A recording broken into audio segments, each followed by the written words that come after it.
Está começando o Pataro Cast, podcast oficial do Fred Pataro. E hoje a gente vai te contar o passo a passo para construir um escritório de sucesso. Eu sou Arielle Rigueira, sócia e coordenadora do Pataro Advogados e hoje host nesse podcast. E falando nisso, já aproveita para poder curtir nosso conteúdo, seguir o Fred Pataro Oficial no YouTube e se você estiver nos escutando no Spotify, não esqueça de curtir e enviar o conteúdo para todos os amigos que estão precisando de um empurrão para poder alavancar nas suas carreiras. Então vamos lá, Fred. Imagine se você tem a cabeça que tem hoje, né? A experiência que você possui de mais de 17 anos de advocacia previdenciária e se estivesse começando neste momento na advocacia, qual que seria o primeiro passo para poder aumentar as suas chances de sucesso? Olá, pessoal, sejam bem-vindos ao nosso canal. Arielle, obrigado pela pergunta, excelente pergunta. Quem dera, né? Se a gente tivesse uma cabeça de 17 anos de experiência para poder aconselhar, mas é muito válida, porque você que está nos prestigiando aí com sua audiência, é isso que você quer saber, né? Você quer saber o que é que eu tenho que fazer. Então, para construir uma carreira de sucesso aí na advocacia, antigamente a gente não tinha acesso a informação. Então, a primeira coisa, Arielle, o primeiro passo que eu falo, inclusive os meus alunos que estão cansados de me ouvir falando disso, é definir a rota. Sim. Colocar no GPS, sabe? Quando você, por exemplo, você vai fazer a sua lua de mel, você vai criar a sua lua de mel, para onde que eu vou, né? Então, a primeira coisa que você tem que fazer é saber qual que é o destino. Se você vai no aeroporto, ali vai ficar perdida, né? Sim. Então, é por isso que eu não acredito, pessoal, muito na questão do generalista. Dá resultado? Dá, né? Hoje em dia a gente tem estratégias para o generalista também ter resultado, mas eu não acho que é o caminho mais aconselhável. Então, com esses 17 anos, o que eu faria hoje é definir a minha rota, definir ali um nicho de atuação. Até para definir o público, né? Quem você vai atingir com isso? Eu definiria, inclusive, o previdenciário, que eu estou nele desde que eu me formei. Para quem não sabe, eu me formei em 2006, em Viçosa, no interior de Minas. Então, a definição do nicho ali, eu acho que é o mais importante, e mais que isso, já começar com um pensamento de empresa, abrindo um CNPJ, né? E também, Arielle, importante nessa definição da rota, e eu já incluo isso, hein? E que bom que a gente está tendo a oportunidade de conversar sobre isso. A própria Arielle está aqui, ela começou como estagiária lá no escritório. Então, quando ela definiu a rota dela, nem todo mundo quer empreender, né, Arielle? Sim. Ela quis intraempreender. Então, ela empreende dentro do meu próprio escritório, que hoje é nosso escritório. Então, a Arielle hoje é sócia do escritório, 3 anos depois, começou como estagiária e foi evoluindo ali dentro. E hoje tem uma parte do escritório, né, também. Então, a definição da rota passa por isso também. Sim, até a pessoa, né, que não vai abrir o seu próprio escritório, é muito importante que isso fique claro, até para você conseguir definir como que você quer seguir, né, nesse início. Então, o primeiro passo seria isso, definição da rota. Tá, vamos lá. Então, qual que seria o próximo passo? Depois disso, o que você recomenda, assim, depois que definiu a rota? Digamos que você está começando agora aí, vou definir, Fred, eu vou ser previdenciarista. A área de atuação vai ser direito previdenciário. Então, o que você precisa fazer? Se tornar uma autoridade nessa área, se tornar uma autoridade nesse nicho. Para isso, você precisa construir o que a gente chama de vitrine estratégica. Você precisa ali preparar a casa para receber a visita. Como? Tá? Primeiro, toda rodinha, eu lembro quando eu me formei e defini que seria o direito previdenciário depois de um tempo e tudo, todas as minhas conversas direcionavam para o direito previdenciário. Eu fazia questão, inclusive, se alguém me perguntasse algo sobre outro tema, outra área do direito, eu fazia questão de falar, olha, essa não é uma área que eu domino. Sim. Se você quiser conversar comigo sobre INSS, sobre essa área. Agora, não me pergunte sobre guarda, sobre direito criminal, aí eu tenho colegas para poder te indicar, mas eu não domino nada.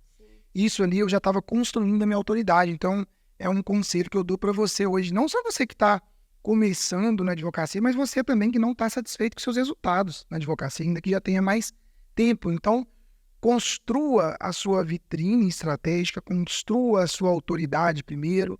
É o que eu costumo falar, né? Prepara a casa para depois receber as visitas. Então, tenha um bom... quando a gente fala do Instagram ou de qualquer outra rede social, né? YouTube, próprio TikTok nos traz muitos clientes também hoje.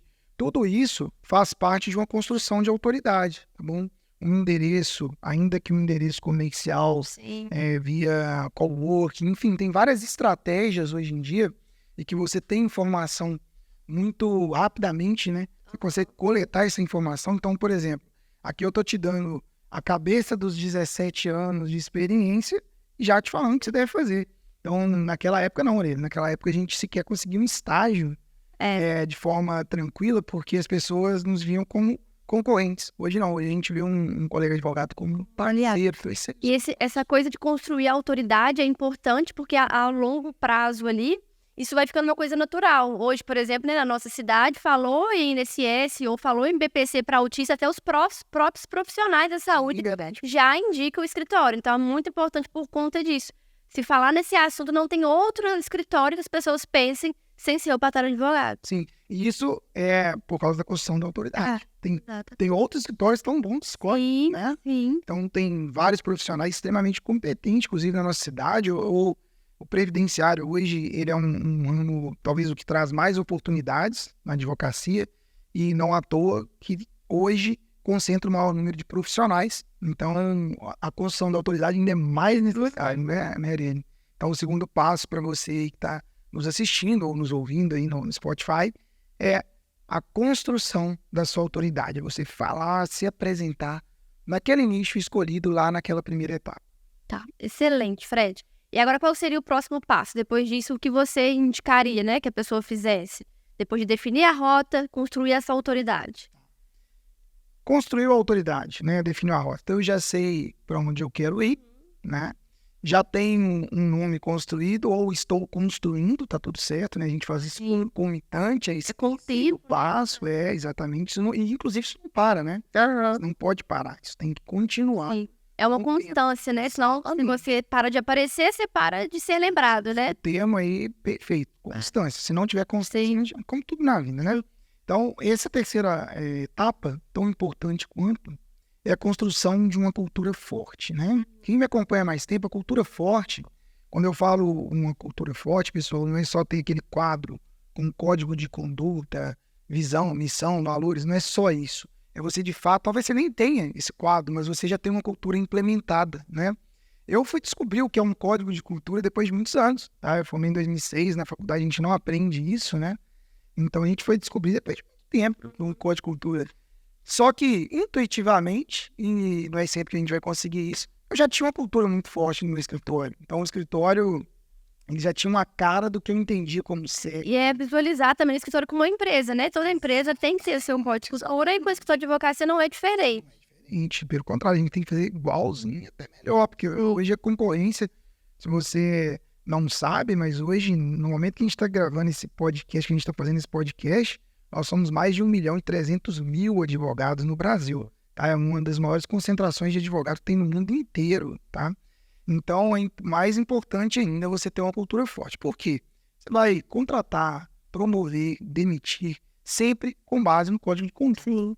E quando a gente fala de cultura, né, Ariel, a gente não necessariamente fala que o que a gente está fazendo é a única forma certa. Ou que é o correto ali para, né? É o que funciona para o escritório. Isso. Então, assim, por exemplo, o escritório, quando eu crio o escritório, quando eu fundo o meu escritório, normalmente eu trago comigo várias experiências, a minha história de vida. Sim, né? sim. Então, a gente coloca ali. Então, por exemplo, eu sou de uma família... a família materna, a minha família materna, são 10 irmãos, a minha mãe tem 10 irmãos, e eles vieram do meio rural. Meu avô, por exemplo, ele faleceu com 40 e poucos anos, voltando de um trabalho rural, aquele trabalho que eles faziam 24 horas, seguiram, atropelado, porque desceu no ponto errado, o motorista não viu, foi sem intenção, enfim, 10 irmãos meio rural. Isso me dá uma base, né, para eu entender o trabalhador rural, por exemplo. Sim. Então, a forma como eu lido com um trabalhador, como eu sei a dificuldade de um trabalhador rural, ela seria diferente como se eu tivesse apenas lido um livro. Verdade. Você conhece a prática, realmente a realidade. Então, não quer dizer que eu tenha que ser o trabalhador rural, não quer dizer que eu tenha que... Não é regra, né? Mas ali vem uma bagagem cultural de estar no meio de trabalhadores rurais, só como exemplo, né? Só como exemplo. Isso serve para todas as outras coisas. Então, por exemplo, A dificuldade que eu tive para poder conseguir um estágio na minha época de faculdade, e isso é uma bagagem que eu trago para a cultura do meu escritório. Tanto que quando a gente foi abrir a primeira vaga para o escritório, pessoal, e aí uma curiosidade, a gente exigiu que não tivesse experiência. E eu entrei nessa, eu não tinha experiência nenhuma. Uma das vagas suas foi não exigir experiência. Exatamente. Por quê?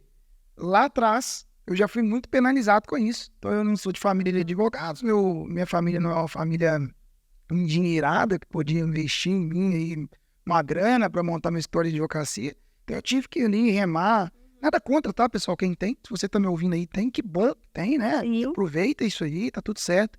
Mas, no meu caso, eu não tive. Então, essa experiência de ter várias portas fechadas, eu lembro do meu pai triste comigo lá, a gente corria atrás, eu já fazia pós-graduação em BH, e a gente corria atrás do escritório para trabalhar, e todo mundo fechava. Eu lembro de um dia que o meu pai estava comigo, e ele falou assim, mas como que vai ter experiência, vocês não deixam trabalhar? Verdade, não tava... Já fechou ali a porta, mais ainda, mas já tá fechada mesmo. Enfim, mas esse tipo de bagagem a gente traz. Então, voltando para esse terceiro passo, seria realmente levar o que você tem de cultura para o seu escritório, determinar aquilo ali como um código de conduta, contratar, promover e demitir com base nele. Sim. Não quer dizer que é algo fechado, viu, pessoal? Eu já, por exemplo, a gente sempre rediscuta, a gente sempre revisita o código de conduta e a gente sempre está renovando com base também na cultura dos funcionários do escritório, que eu aconselho é que a pessoa já implemente essa cultura. Antes mesmo de ter equipe, tá, pessoal? Mas não necessariamente precisa ter equipe, não. Já implemente essa cultura para quando for formar a equipe, é impossível crescer. Vou dizer impossível, senão eu vou generalizar, mas é muito mais difícil crescer sozinho, viu? Então, a equipe é necessária com o tempo, ainda que você comece, né? Todo mundo começa com uma dificuldade maior, mas com o tempo vai precisar contratar. E aí você, tomando decisões com base nesse código de cultura, as decisões ficam muito mais assertivas. Sim, porque as pessoas precisam se enquadrar naquele código, né? Não cada um ter a sua fórmula ali de agir. E até a sua própria decisão. Né? Então, por exemplo, quando você já tem a rota, quando você já está construindo aquela autoridade e tem uma cultura já pré-definida e ali expressa, né, em um código de conduta, aquilo ali vai te ajudar a tomar decisões. Então, por exemplo, uma parceria, uma proposta, você vai conseguir, nem sempre você vai ter resposta para tudo. Então, você pode, com base no meu código de conduta, será que se eu tomar essa decisão, eu vou para o caminho certo, eu vou para aquele destino que eu quero, será que eu chego lá ou ele me atrapalha a chegar naquele destino? Então, isso tudo ajuda muito. Sim. E tem mais passo, Fred? Tem mais aí etapas que a pessoa precisa seguir para conseguir esse sucesso ou isso seria suficiente? Não, tem alguns passinhos a mais. Vamos lá, que a gente vai continuar com o nosso GPS aqui, tá? Vamos chamar de... Vamos dar um nome disso aqui de mapa. Sim. A gente vai dar um mapinha. O que acontece? Nesse quarto passo, eu indico que todos, mesmo você que está começando e não tem equipe ainda, eu indico que implemente a setorização no escritório. Aí deve estar perguntando, pô, Fernando, como que eu vou setorizar algo que eu sou tudo? Eu sou atendente. Aqui está começando e não tem funcionários ainda. Isso. Mas é muito mais fácil definir, e aí você pode ter um papel aí agora, ou um mapa mental, que você pode utilizar, né, um site gratuito de mapa mental, e você vai desenhar toda etapa. Que desde o início, né, como você produz um conteúdo, como você... Até de fazer o POP também, já no setor a gente tem, eu costumo fazer... operacional padrão, de tudo que você vai fazendo, você vai documentando isso. Mas eu aconselho que realmente antes de setorizar, você desenhe mesmo, sabe? Ó, eu produzo conteúdo, depois que eu produzo conteúdo, eu jogo na rede social, depois que eu jogo na rede social, pode vir cliente ou não, se vier, eu atendo. Quando eu atendo, eu utilizo esse formato. Se a pessoa fechar, eu mando tal link. E aí você vai desenhando, literalmente. Pode ser no papel, pode ser mental. Ajuda a visualizar até para poder contratar, para saber aonde que precisa. E a setorização é importante para isso. Então, eu vou dar uma sugestão para você que está começando. Tem pelo menos 3, 4 setores, tá, no seu escritório. Setor estratégico, o setor comercial, setor operacional e o setor financeiro. Você vai pôr o nome, o seu nome, cada um deles, não tem problema.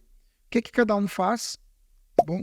E à medida que você for passando o tempo, você vai entender onde você precisa contratar com muito mais facilidade. Então, ainda que você não tenha equipe, se tem equipe, aí é mais urgente ainda, né, a setorização. Então, É como se fosse um time de futebol. Pensa um time de futebol, né? Todo mundo, ainda que você que está nos assistindo, nos escutando no Spotify ou nos assistindo no YouTube, ainda que você não entenda de futebol, se não tiver um treinador, o time vai jogar de qualquer forma. Já viu futebol de criança? Futebol de criança, onde a bola vai todo mundo. Vai para um lado, vai para o outro, vai para um lado, vai para o outro. É por isso que não é bonito de ver, dependendo da idade da criança. Não é legal de ver e não dá resultado nenhum. Tá todo mundo correndo atrás do mesmo local. Num time de futebol profissional, onde a gente vê o resultado, ali sim cada um sabe o que tem que fazer, né? Cada um sabe exatamente o que tem que ser feito. Principalmente quando o time é bem treinado, né? Não à toa, quando o time tem pouco resultado, normalmente troca um treinador, né? Sim, é até importante o funcionário saber o que esperam dele, o que ele precisa entregar, ele precisa ter um setor específico. Isso. Então, a setorização, ela ajuda muito nisso. Então, por exemplo, quando a gente tem um setor comercial e a gente vai contratar alguém para atender os leads que chegam, a característica daquele profissional é diferente da característica de uma pessoa que eu preciso para comandar a equipe. Né? Tem que ter um instinto de liderança maior e várias outras características. Então, a setorização ela é importante para isso, para colocar cada um ali dentro, tá bom? Aí só fazendo analogia com o futebol novamente, por exemplo, você precisa de um atacante, não necessariamente aquela pessoa precisa de uma altura pré-definida. Você precisa de um goleiro, já precisa ter a partir de certa altura, senão ele vai ter chances de tomar mais gols. Então, assim, tudo isso, as características, elas só conseguem ser mais visíveis porque a gente tem tudo dividido em tudo definido. Realmente faz muito sentido. E a gente tem aí mais algum passo? A gente tem mais um ano? Vamos lá. Deixa eu ver se eu posso dar mais um passo pro pessoal aqui, ó. Implementação da advocacia híbrida. Isso é legal. Da advocacia híbrida. O que é isso, pessoal? Fred, você me falou lá no início para eu definir um nicho. O que eu chamo de advocacia híbrida, pessoal, não é o advogado generalista, tá? Eu dou o nome de advocacia híbrida, aquela advocacia que consegue ficar ali trafegando entre o digital e o físico, entre o on e o offline, tá? Então, a advocacia híbrida, ela consegue, através de todos esses passos que eu acabei de dar para vocês, você consegue ali começar a colher o resultado, tanto no formato digital, quanto no formato presencial ou offline. E dá para fazer, tá? As pessoas devem se perguntar, mas hoje eu não tenho condição de alugar um espaço físico, o que eu faço? Dá para fazer, você pode alugar, por exemplo, um endereço fiscal, um coworking, né? E aí você vai ter uma advocacia digital inicialmente, tá? Mas se você precisar atender alguém fisicamente, você pode ir nesse coworking e atender. E mais que isso, você consegue trabalhar a sua autoridade também, de forma muito mais... Até para passar segurança para os clientes também, né? Por mais que ela te contrate só online, saber que tem um endereço físico, passa uma segurança. Quando eu falo da definição da rota, começar a pensar como empresa desde o início, justamente isso, né? É começar, ainda que você não tenha um espaço físico, que você está lá todos os dias, está tudo bem. Eu tenho vários alunos, por exemplo, que estão 100% no digital e tem muito resultado com isso, né? A gente está falando aí de, hoje, próximo aí a 15% da população, um pouco menos, prefere contratar, inclusive, já trata os advogados de forma digital, sem sair de casa, na comodidade da sua casa, do seu telefone ali. Então, a gente está falando de 15% de uma população de mais de 200 milhões de habitantes, né? Então, é muita gente. Mas a gente não pode subestimar o offline, né? O offline a gente não pode subestimar, porque ainda é o preferido da população e é importante, pessoal, a gente entender que quando a gente pensa em um escritório ou uma empresa, a gente pensa do cliente para dentro, tá? E não de dentro de mim, por exemplo, do meu código de cultura para fora. Não é isso. Porque quem vai me contratar é o cliente, né? Então não adianta eu ter como certo determinada coisa se o cliente, por exemplo, prefere o presencial, não cabe a mim discutir, né? Então é por isso que eu gosto de frequentar os dois mundos, o digital e o offline. Hoje, por exemplo, a nossa prospecção, a maior prospecção hoje, nossa, é o online. E você está aqui como prova viva de que nos últimos meses a gente teve alguns problemas internos. E acontece, tá, pessoal? Acontece, a gente tem que fazer gestão de problema o tempo todo, como qualquer empresa. A gente teve alguns problemas internos, então a gente simplesmente quase que voltou a zero o tráfego pago do escritório. E aí como a gente tem um offline muito forte, a gente conseguiu equilibrar e manter, se não a nossa meta de contratos mensais, pelo menos próximo a isso, né, Ari? Sim. É importante também, nós recebemos muita indicação de clientes nesses últimos dias, então é importante sempre fortalecer essas outras fontes também, que em caso desse, a gente consegue, né, recalcular. E aí entra também, Ari, uma outra etapa, um outro passo que eu posso dar para o pessoal aqui, e depois a gente pode até recapitular isso, mas um outro passo que a gente pode, que eu gostaria de dar para os nossos ouvintes aqui, seria a delegação conforme a habilidade, né? Quando eu falo ali da questão da setorização... É importante até para isso, né? Para você saber. Exato. Então, você delegar da forma correta também é muito importante. Porque o que eu vejo acontecendo muito, viu, pessoal? A gente conversa muito, principalmente no Mastermind. A gente tem um Mastermind, então é um grupo de advogados especializados em direito previdenciário. Então, eu mentoro esses advogados, então chama Confraria Pataro. E esses advogados, a gente conversa muito, né? No nosso grupo fechado, nas mentorias também. Eu vejo que é muito comum acontecer de, pô, funcionário tal não tá dando resultado. E quando você vai ver, você treinou esse funcionário, você delegou da forma correta e conforme a habilidade dele. Então, às vezes, por exemplo, um erro muito comum que a gente vê, às vezes você tem uma pessoa que é extremamente competente no comercial. Sim. Você pega essa pessoa e para promover, entre aspas, essa pessoa e fala com ela, agora você é a coordenadora da equipe ou coordenador da equipe. E aí você pode perder um ótimo funcionário de comercial e não necessariamente ganhar um bom coordenador. Ou vice-versa, né? Tirar uma pessoa de uma área e colocar em outra, que em tese você vai estar promovendo, e daí a importância de ter um bom plano de carreira dentro do escritório, né? A pessoa pode crescer, mesmo estando, por exemplo, no comercial, mesmo estando na petição ou no setor de documentos. Você tem que dar essa possibilidade, né? E aí, de acordo com o autodesenvolvimento de cada um, e com o autodesenvolvimento, aí as pessoas vão se destacando ou não dentro do escritório, e aí ali a gente vai fazendo a promoção sem perder o bom jogador, sem perder, tirar da posição correta, né? E delegar, você pode até complementar aí, né? Quando você, como coordenadora lá do Pataro Advogados, quando você delega para alguém, normalmente a gente tem um acordo, né, disso. E a gente também tem aquela, né, responsabilidade-chave da função. É importante a gente apresentar isso para o funcionário, que a responsabilidade-chave dele, o que a gente vai esperar dele é aquilo. E não significa que ele não possa fazer outras funções também, de forma ali, né, paralela, né, dentro do setor dele, mas ele tem uma responsabilidade-chave que o escritório vai esperar dele aquele resultado. Exato. Hoje mesmo, antes de iniciarmos aqui o podcast, a gente faz a reunião das métricas, né? E, inclusive, é o próximo passo, que eu vou atacar para chegar no nosso final aqui, é o controle de métricas, né? E de metas. Eu e a Ariel estávamos discutindo aqui antes sobre os números da semana anterior, né? Então, esses números nos mostraram que a gente pode, por exemplo, pedir para uma pessoa que a responsabilidade-chave dela é uma, mas a gente colocou ela em uma atividade, a gente vai colocar, né? Você vai passar para ela. É uma atividade que a gente está precisando de alguém mais experiente para dar um up naquela atividade. E você vai distribuir essa tarefa para ela, né? Agora, porque foi um alinhamento de métrica. Os números nos mostraram isso. Então, o próximo passo é esse, você ter em mãos os números que você precisa saber para tomar decisões. Vou dar alguns exemplos. Aí você pode criar indicadores. Inclusive, a gente vai ser assunto para um podcast nosso, só essa criação de indicadores. É bem importante que você saiba disso. Vou dar um exemplo. Como que eu vou saber se a minha prospecção está boa ou se está ruim, se eu não tiver um número, né, de leads que estão chegando, pessoas que estão tentando contratar, dessas pessoas, de onde elas estão vindo?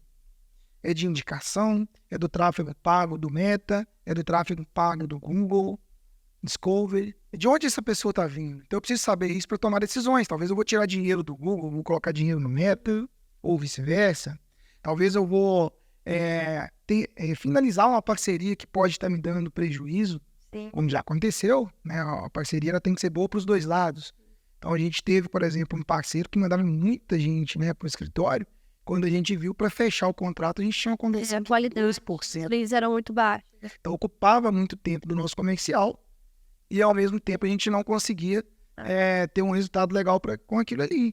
Então, não estava sendo legal. automaticamente a gente foi lá, ligou pro parceiro, agradeceu, obviamente, a confiança e encerrou a parceria. Só que eu não consigo fazer isso se eu não tiver os números. Então, teve um caso bem interessante de um aluno da mentoria individual, que uma vez me contratou para fazer um diagnóstico sobre o escritório dele. Ele queria contratar 2 pessoas para o escritório dele, tá? E aí a gente fez um diagnóstico e eu vi que os funcionários dele estavam subutilizados. Na verdade, além de não contratar, ele podia demitir 2 pessoas. Podia demitir 2 pessoas. Por isso que é a importância de analisar os números semanalmente, até para você conseguir tomar uma decisão mais rápida, né? Exato. Aí você consegue tomar uma decisão muito mais rapidamente, você consegue tomar uma decisão muito mais assertiva, não com base no achismo. Então, metrificar, ter indicadores para isso é muito importante. Não só para isso, né? Porque normalmente quando a pessoa fala de indicador, ela fala só de tráfego, não é isso. Tem que ter indicadores também para os seus funcionários, até para poder promover, para poder fazer um acerto. Até de cada setor, né? Muito comum, porque os setores, eles são uma engrenagem. Se não fechar, não vai ter petição para poder fazer. Até para você conseguir recalcular. E é importante analisar esses números semanalmente, porque o escritório ele é uma engrenagem. Cada setor depende do outro. Por exemplo, se não fechar os contratos suficientes em uma semana, na próxima semana o setor de petição não vai ter o número de petições para poder alcançar aquele indicador. Então, é preciso mexer, igual a gente vai mexer nessa semana, pegar uma pessoa que está em um setor que está com uma baixa ali para poder realizar e colocar em outro para ver se a gente consegue fazer o equilíbrio novamente. Exatamente. Aí a importância das métricas, mais uma vez, os indicadores, plano de ação, pessoal. Então, por exemplo, o que a gente faz, né, no início do ano? O que a gente fez no início do ano?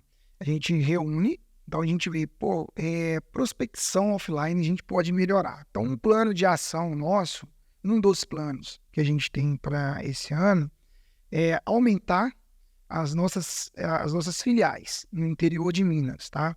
Então, é um plano de ação para definir. Então, a gente já coloca ali para quando, qual que é o motivo, né? Então, para quem conhece aí de gestão, a gente utiliza uma ferramenta que chama 5W2H. Então, a gente coloca ali, por quê? Né? Para aumentar o número de prospecção com um CAC baixo, cuja aquisição do cliente baixo. A gente entende que a gente tem um gasto, uma despesa de X e vai voltar tantos X, né, no final do mês. Então, é um plano de ação.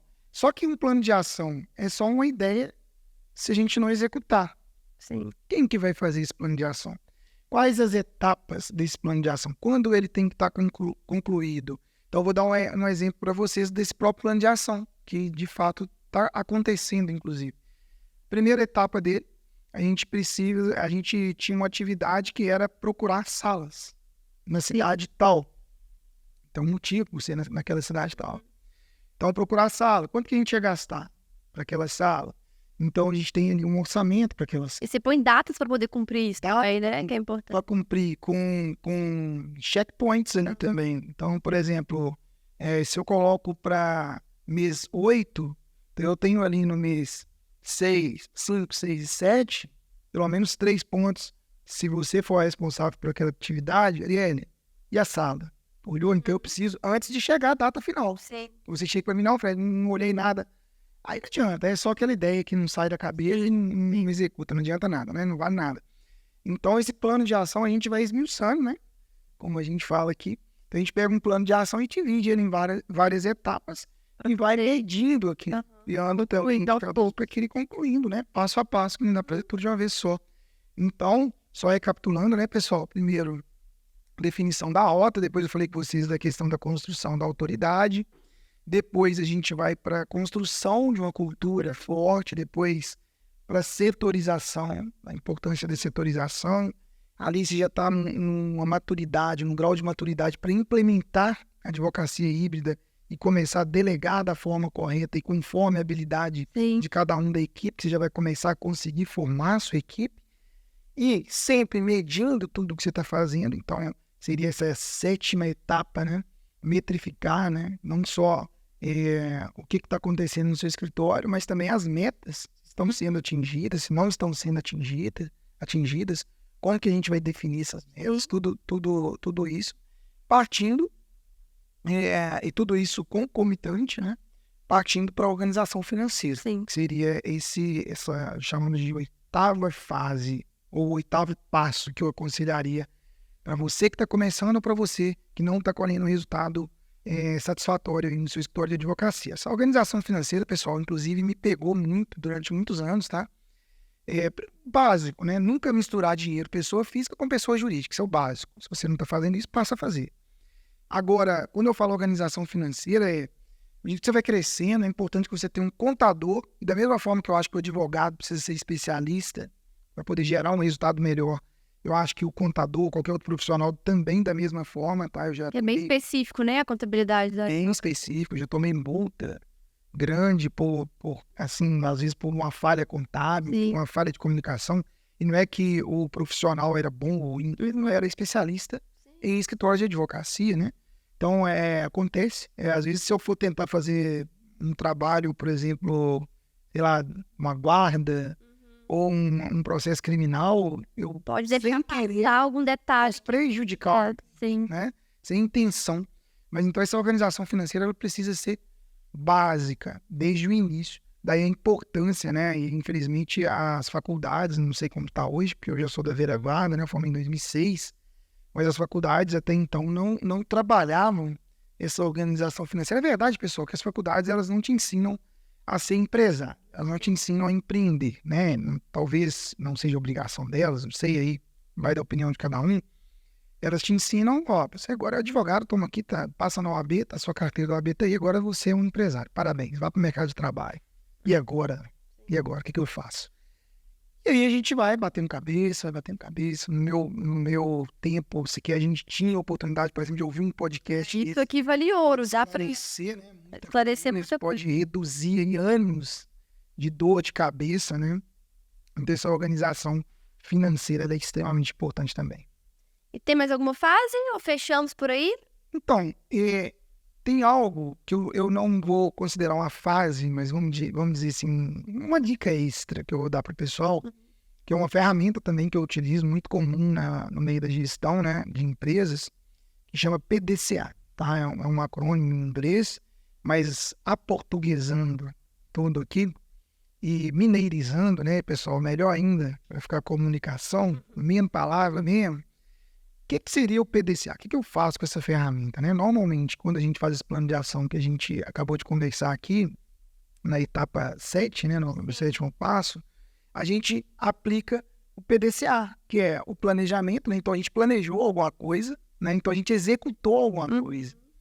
Depois que a gente... Então, P e o D já foi, tá? A gente planejou alguma coisa, a gente executou alguma coisa. Essa coisa, tá? Depois que a gente executou essa coisa, a gente vai checar como está essa coisa. Lembra que eu falei do checkpoint? E tal? A gente vai checar como está acontecendo aquilo ali. Daí a importância do... Olha como uma coisa está ligada na outra. Do setor estratégico. Então eu estou checando agora se está acontecendo a implementação. É importante acompanhar. Escritório offline. Estou acompanhando isso, né? E depois eu vou agir com base no resultado daquilo. Então, deu certo? Padroniza e pratica processos de melhoria de tempo em tempo. Tá? Então, de muito urgente, ele passa a ser pouco urgente, que a gente vai só revisitando e fazendo um processo de melhoria. Como em grande parte do escritório, a gente já está meio que... Eu não gosto muito dessa palavra de chamar, está meio que no automático, que simplifica muito e não é bem assim, mas já está meio que no automático. Tá? E não deu certo, nós vamos planejar. Sim, e redefinir a rota, né? Sem problema algum, sempre adaptando no que vai dar certo naquele momento. Exatamente. Então, para você que está começando ou quer ter um resultado, quer ter sucesso na sua vida profissional, posso resumir para as pessoas aqui, vamos chamar aqui de 8 passos fundamentais. Mapa do escritório. Normalmente tinha esse mapa do escritório autogerenciável, né? Que seria, então, definição da rota, construção da autoridade, construir a cultura forte para o seu escritório, setorizar seu escritório, implementar a advocacia híbrida, delegar conforme a habilidade de cada um. Na 7ª fase, já planejando as métricas, controlando ali os números do escritório, junto com a organização financeira, que é o que a gente coloca na 8ª fase. E essa dica extra, em meio a isso tudo, você aplicar a ferramenta PDCA. Então é isso, obrigada pessoal por nos acompanhar. Siga o canal do Fred Pataro Oficial no YouTube e no Spotify. Curta e ativa o sininho para poder, receber as notificações e mais conteúdos como esse. E se você gostou, compartilhe esse conteúdo. Muito obrigada pela companhia e até o próximo episódio. Obrigado, pessoal. Até o próximo episódio.